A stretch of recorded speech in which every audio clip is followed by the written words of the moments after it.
देखो, माता और पिता के पीटने में क्या अंतर है? जो 70 से पहले पैदा हुए लोग हैं उन्हें पता होगा, अब तो बच्चा पिटता ही नहीं। हम तो काफी कूटे गए हैं। और जरूरी नहीं कि हमारे पिताजी ने पीटा हो, मोहल्ले के सारे चाचा ताऊ ने सबने मारा। अच्छा, अब कभी पिलखवा जाते हैं अपने गांव में तो वो बताते हो रहे हैं बुजुर्ग हमारे 84-85 साल के, अजय बहुत मारा मैंने इसे बचपन में, बड़ा काम किया हो तुमने, मतलब बहुत नोबेल पुरस्कार का काम कर दिया। माता और पिता के दोनों की पिटाई में अंतर है। पिता आज्ञा नहीं लेता, जूता उठाया और शुरू। माँ जब गुस्सा होती है तो 15 मिनट तो चप्पल ढूंढती है, अरे लियो मेरी चप्पल, अरे ले। पीटना नहीं है, डराना है। ये माएं समझ नहीं है सारी। गुस्सा बहुत है, मन में बहुत नाराजगी है, लेकिन इसके चोट ना लग जाए। नालायक, नास जा तेरा, बताऊंगी तेरे पापा को, लियो चप्पल। चप्पल ढूंढती रहेगी। ये वो महिला है कि रात को 3 बजे सोते में उठा दो और कह दो कि वो जो तुम्हें मैंने एक आलपिन दिया था वो कहां रखा था, तो अंधेरे में आंख बंद करके आलपिन ढूंढती थी कि ये रखा हुआ है। काम से पहले के हमारे सारे अवतार मानवीय धारणाओं से बाहर हैं। जैसे मत्स्यावतार मछली है, वराह अवतार शूकर है, कच्छपा अवतार कछुआ है, नरसिंह अवतार नर है और सिंह है। लेकिन राम पहले हैं, उनसे पहले परशुराम भी हैं, लेकिन वे परशु हाथ में लिए हुए हैं। उनके वश में क्रोध नहीं है। जगत के कल्याण के लिए क्रोध आ जाता है, लेकिन राम जी को क्रोध नहीं आता। राम को कोई क्रोधित दिखाए तो समझ लेना इसमें इसका कोई एजेंडा होगा। राम का क्रोध नहीं है। राम को पूरे जीवन में आधा आधा बार, 2 बार क्रोध आया। एक बार तो आया जब समुद्र ने रास्ता नहीं दिया, वो भी क्रोध नहीं था, वो भी डराना ज्यादा था। जैसे हमारी, देखो, माता और पिता के पीटने में क्या अंतर है? जो 70 से पहले पैदा हुए लोग हैं उन्हें पता होगा, अब तो बच्चा पिटता ही नहीं। हम तो काफी कूटे गए हैं। और जरूरी नहीं कि हमारे पिताजी ने पीटा हो, मोहल्ले के सारे चाचा ताऊ ने सबने मारा। अच्छा, अब कभी पिलखवा जाते हैं अपने गांव में तो वो बताते हो रहे हैं बुजुर्ग हमारे 84-85 साल के, अजय बहुत मारा मैंने इसे बचपन में, बड़ा काम किया हो तुमने, मतलब बहुत नोबेल पुरस्कार का काम कर दिया। माता और पिता के दोनों की पिटाई में अंतर है। पिता आज्ञा नहीं लेता, जूता उठाया और शुरू।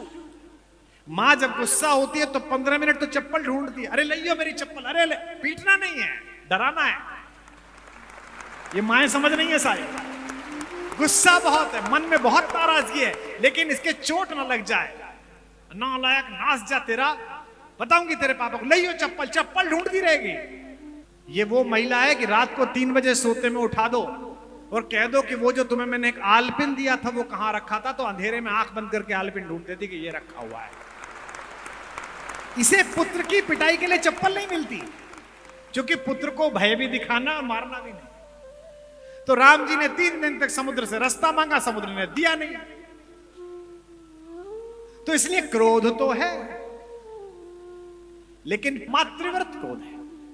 विनय न मानत जलधि जड़ गए 3 दिन बीत, बोले राम सकोप तब भय बिन होए न प्रीत। अब ये कहने के बाद 15 मिनट लगा दिया उन्होंने धनुष बाण मंगाने में। करना होता तो 2 मिनट में कर देते। भ्रकुटी विलास सृष्टि लय होई, जिसकी भ्रकुटी के हिल जाने से सृष्टि पलट जाती हो। 15 मिनट ज्ञान दे रहे हैं समुद्र को। लक्ष्मण बाण सरासन लानू, सोखो बारिद बिसिक के साथ, अभी सोखता हूं इसे। और फिर ज्ञान और बता रहे हैं, 60 सन विनय कुटिल सन प्रीति, सहज कृपन सन सुंदर नीति, ममता का ज्ञान दे रहे हैं। आधा क्रोध तो तब आया, आधा क्रोध तब आया जब जटायु ने उनसे पूछा। जटायु को चाचा कहा उन्होंने, तात कहा, आप मेरे पिता के मित्र हैं, मेरे चाचा के समान हुए, मैं आपका संस्कार करने की अनुमति चाहता हूं, क्योंकि मैं अपने पिता का संस्कार नहीं कर पाया, कैसा अभागा पुत्र हूं। तो माता गोमती के किनारे उन्होंने संस्कार किया। जटायु ने पूछा कि मैं स्वर्गलोक जा रहा हूं, आपके पिताजी मिलेंगे दशरथ जी, उन्हें क्या बताऊं।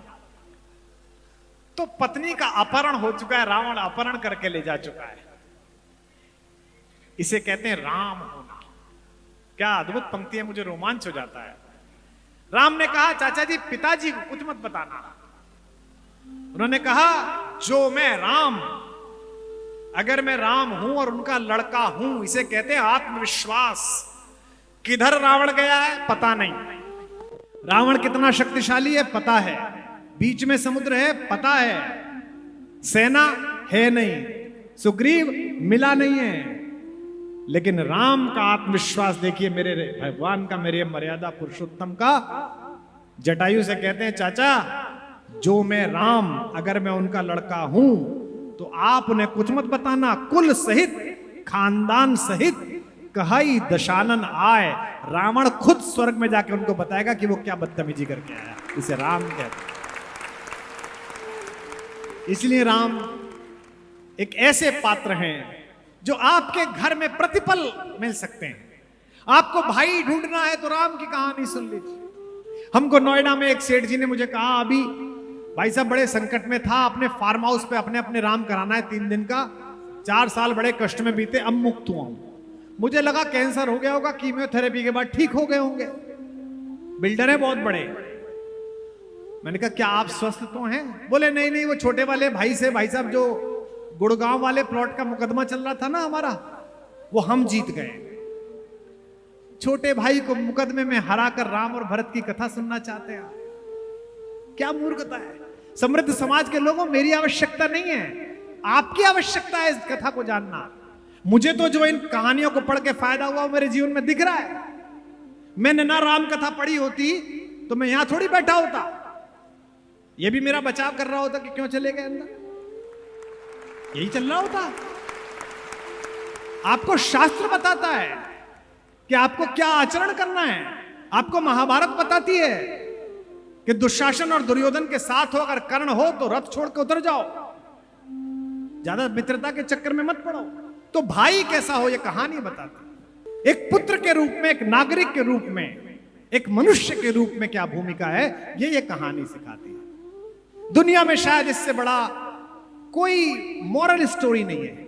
हमारा दुर्भाग्य यह है कि मुझको मेरे बचपन में क्या पढ़ाया गया, ध्रुव, प्रहलाद, आरुणी, लक्ष्मीबाई, तात्या टोपे, महाराणा प्रताप, और आपको क्या बताया जा रहा है?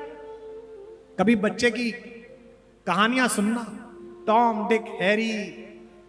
पिछले 10 साल में जैसे कहानी ने सबसे ज्यादा पैसा कमाया है भारत से, अपने कार्टून बेच बेच के, उस कहानी में कोई पुरुषार्थ नहीं है।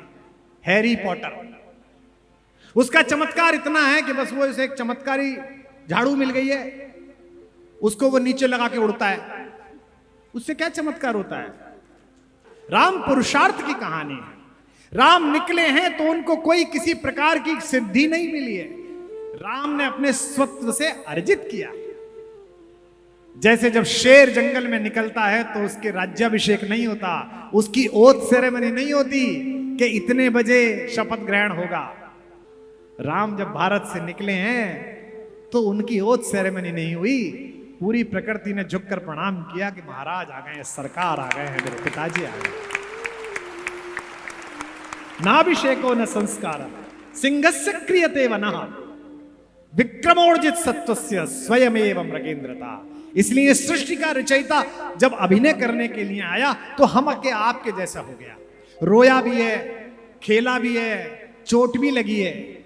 ये चौमासा चल रहा है,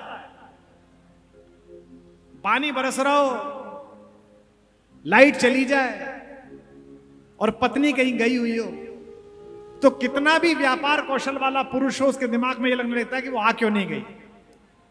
मेरे पिताजी 87 वर्ष के हो गए, 87 साल। उनकी विवाह को हो गए हैं 58 साल। 19 साल की आयु में उनकी शादी हुई। वो 1 घंटे में माताजी पिताजी 60 मिनट होते हैं, वो लगभग 120 बार लड़ते हैं दोनों। और अगर 15 मिनट के लिए मेरी माताजी चली जाएं तो वो 30 बार पूछते हैं तेरी मां नहीं आई। अभी एक दिन मेरी माताजी कहीं चली गई, मुझसे कह रहे थे, मैं कुछ पढ़ रहा था, मुझसे 10 मिनट में 10वीं बार पूछा, अरे तेरी मां नहीं आई। मैंने कहा जी तब तक मुझसे लड़ लो। ये जो दाम्पत्य का सुख है, इसको निभाने वाले मेरे राम से जब मेरी माता विलग हुई तो वो ऐसे ही रोए, ऐसे ही परेशान हुए जैसे एक पुरुष परेशान होता है।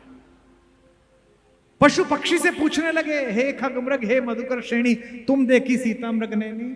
चातुर्मास में अपने छोटे भाई से कहते हैं, आकाश में बादल गरज रहे और मुझे डर लग रहा है। किसको डर लग रहा है? तीनों लोकों के स्वामी को, जिसने जगत बनाया है, घन घमंड नभ गर्जत घोरा, प्रिया विहीन मन डरपत मोरा। इसीलिए मैं सदा कहता हूं इस जगत को देखने की दृष्टि भी राम है और इस जगत के दृष्टा भी राम है। इस समस्त सृष्टि के रचयिता सृष्टा भी राम है और इस जगत की एक सृष्टि मनुष्य के रूप में वे भी राम है।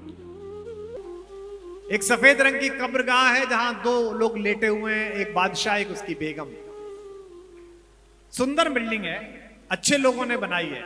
मैं उन कारीगरों को प्रणाम करता हूं जिनके कौशल का नमूना है वो। कहते हैं ये प्रेम का प्रतीक है। अजीब बात है, मुझे तो यह संयोग नहीं मिला कि मैं देश की नीति का निर्धारण करूं। कभी ऐसा संयोग पड़ गया और मुझसे कहा गया इस राष्ट्राध्यक्ष को घुमा के लाओ, तो मैं उसे आगरा नहीं ले जाऊंगा। इससे बेहतर तो मैं उसे बिहार ले जाऊंगा, जहां एक गरीब आदमी, एक मांझी, उसने अपनी गर्भवती पत्नी को एक पहाड़ से फिसल कर गिरते हुए देखा तो एक हथौड़ा और एक छेनी उठाई और पहाड़ का कलेजा चीर कर रास्ता बना दिया। वो पहाड़ दशरथ मांझी का जड़ा बड़ा प्रेम का प्रतीक। इससे बड़ा प्रेम का प्रतीक अगर किसी विदेशी को घुमाना हो तो हेलीकॉप्टर में बिठाकर राम सेतु के पत्थरों का दर्शन करा देना जिस पर एक प्रेमी चढ़कर गया। राम मानस भी हैं और गीता भी है, राम मानस भी है और गीता भी है। राम है राम भी, राम सीता भी है। राम है राम भी, राम सीता भी है। राम गृहस्थ है, राम है संत भी। राम गाइए। गृहस्थ है, राम है संत भी। 14 साल बाद जब भगवान लौटे तो उनका स्वागत पूरी प्रकृति ने किया और जब उनकी शोभा यात्रा अयोध्या की गलियों में जा रही थी तो असम की राम कथा में एक उल्लेख आता है असमीज भाषा में। उन्होंने भरत जी को बुलाकर कहा कि क्या मेरे आगमन से अयोध्या के बच्चे प्रसन्न नहीं है क्या, अयोध्या के नागरिक प्रसन्न नहीं है क्या? तो भरत रोने लगे। भरत ने कहा एक एक दिन प्रतीक्षा में बीता है, आप ऐसा क्यों सोचते हैं, आपने ये सोचा भी कैसे? तो भगवान ने कहा कि जो हमारी मां के समकक्ष महिलाएं थी वे छज्जों पर खड़े होकर आशीर्वाद दे रही हैं, जो हमारे पिताओं के समकक्ष पुरुष थे उनकी आंखों में आशीर्वाद के आंसू हैं, जो मेरे और तुम्हारे साथ बच्चे बड़े हुए थे वे अब माता पिता बन गए हैं, वे भुजा फैलाकर गले मिलना चाह रहे हैं लेकिन बच्चे दिखाई नहीं दे रहे। क्या अपने ताऊ राम के आगमन पर अयोध्या के बच्चे प्रसन्न नहीं है? जो उत्तर भरत जी ने दिया वो आपकी आंखों से आंसू ले आएगा। रोते हुए भरत जी ने कहा जब से आप जंगल गए और आपने वनवास में गृहस्थ होते हुए ब्रह्मचर्य का पालन किया, पूरी अयोध्या ने ब्रह्मचर्य का पालन किया है, 14 वर्ष से अयोध्या में बच्चे पैदा ही नहीं हुए। इसे कहते हैं राजा के अनुकूल हो जाना। अगर राजा प्रजा का इतना हित चिंता करता हो जितना राम जी हैं तो प्रजा उसका आग्रह मानने लगती है कि राम गृहस्थ है, राम है संत भी। राम गृहस्थ है, राम है संत भी। राम आरंभ भी, राम ही अंत भी। राम आरंभ भी, राम ही अंत भी। राम आरंभ भी, राम ही अंत। बोलो राघवेंद्र सरकार की।